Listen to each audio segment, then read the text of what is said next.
I'm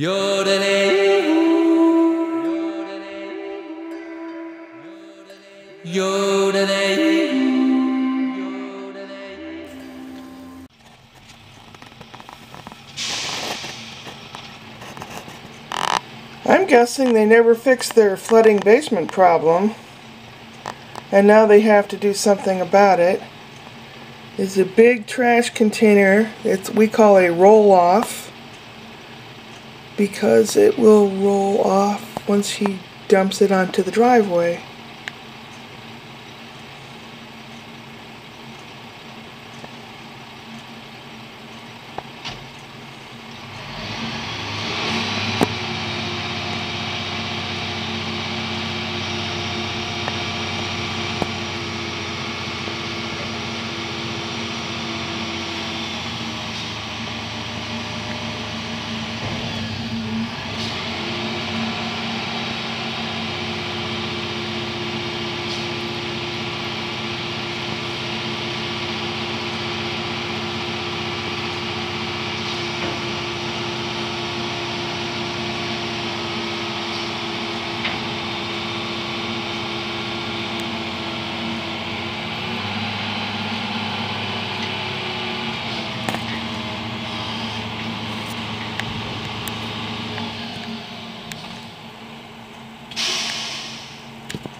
I wonder what they're doing.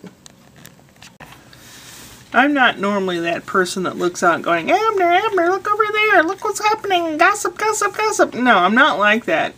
But since it is a house right next to me, and I am concerned with who lives around me, you know, who might be noisy or this or that, or what kind of trouble what's going to happen.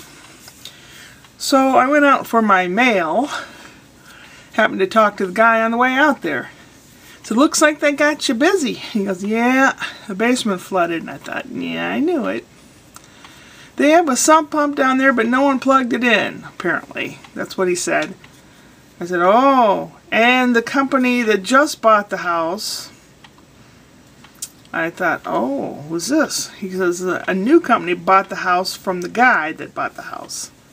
Last fall, this fella bought this house. They'd been vacant for a little while because the husband passed away, and she moved in with her brother, and she just kind of freaked her out. She kind of had a breakdown. So the house sat vacant, and I mowed the grass and made sure nothing was wrong. Picked up sticks and stuff, and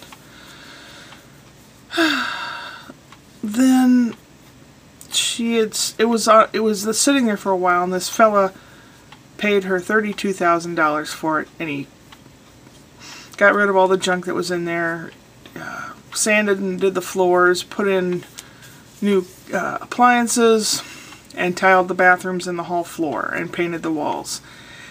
It wasn't a whole lot of expense, since this guy does it all the time, so he has people that knows people. But he bought the house for $32,000. Roughly, the houses in this neighborhood on this street go for $90,000 to $110,000, generally, depending upon the size of your house, size of your yard, and how fixed up it is. So the guy was asking $120,000, which basically is too much. Anyway, nobody nibbled at it. One lady said, well, if you drop the price. Well, he dropped the price to $115,000, and she didn't. She said, that's too much. How about, and she'd give a lower price. No, he wasn't going to budge. Well, it didn't sell, and it didn't sell, so he took it off the market, And now this new company bought it, called Infinity. Infinity's one of the top 500, one of the top 5 companies in the United States that buys houses, fixes them up a little, and then has this program that they put people through, which I'll tell you about in just a moment. They want to be number one, so they're striving really hard. They buy like 700 properties a month and do this. What they do, they fix it up, or maybe they don't even have to fix it up. If someone's had a house on the market for a long time and they just don't want to have to deal with it anymore and it's perfectly fine, they'll sell it to this guy, and he really, what they call lowballs them, real low. This new company bought it for $16,000 in a nice neighborhood. Well, it's mostly nice neighborhood. Decent school district. It's at the end of a court. God, that's like nothing. What this company intends on doing is renting the house. 80-90% of the people that are renters don't give a poop about the neighborhood or the people or anything. Now, I don't know. This fella that was working on the house said, oh, the company runs credit checks and makes sure the people are decent and all that stuff. And I thought, yeah, right. My brother called me. Message 1. Hi, it's your brother Rick. I want to... Message 2. Hi, it's your brother Rick. Message 3. Hey, you Wesley Wabbit. Where are ya? Message 4. You there? Hello? The reason I went over there to begin with was Rick had called me and he asked if I had any ice cream. And I said, yeah, I think I have some chocolate. Is that okay? And he says, yeah, because Mom is a very picky eater and she only eats Jell-O, pudding, and ice cream. She needs to eat more protein or, vegetables and things like that. Sometimes, if I make something, I take it over and I sit there and she'll eat it because I'll make her eat it. She needs something more substantial. She claims that it bothers her to chew or whatever. She has dentures. She doesn't have broken teeth like me. But anyway, so when Richard had called me, he said, oh, I don't know what to have for supper. I have these little hot dogs, but I said, how about beanie weenies? He said, well, I don't have any beans. I said, I do. I'll bring over a can when I bring the ice cream over. So I brought over the beans. Beanie weenies is just a can of baked beans put in a pan and some cut up hot dogs, and you warm it up and eat it with a spoon. Poor man's dinner, but it's full of protein. And he looked at the can and he goes, I don't know this brand. I get Bush's baked beans and they're just the way I like them. This says tomato sauce. I said, all beans come in tomato sauce. It's just some are doctored up. I always doctor mine up at home. It's a lot cheaper that way. Well, how much did you pay for it? 50 cents a can. How much is yours? $1.59 a can. I thought, oh man. Somebody buy this boy some brains. Oh, good God. Yeah. I hung out over there for a little bit.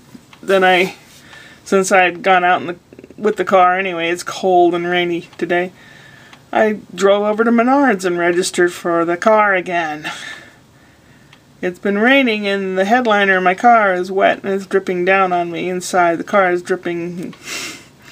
And then the windows fog up because there's excess moisture in the car, and then this and that, and everything's wrong with this car. And like, oh, poor car. Time for a new one? Can't afford it. Anyway, then I stopped at the grocery store to get a couple things so that the larder will be exactly what I want here for all the snacks, all the ingredients for stuff for when Scott comes in, so I don't have to think about it again. This is 4 days away. He'll be coming in, right? Thursday, Friday, Saturday, Sunday, Monday. He'll comes in Monday, 5 days. But Friday night I'm going to see an Italian movie, and Sunday I have rehearsal. There are other things going on, but those are the only non-be-at-home days of things I'm going to do. The rest of the time I'm going to be here trying to get stuff done that I should have done for months. Yes. Upward and onward.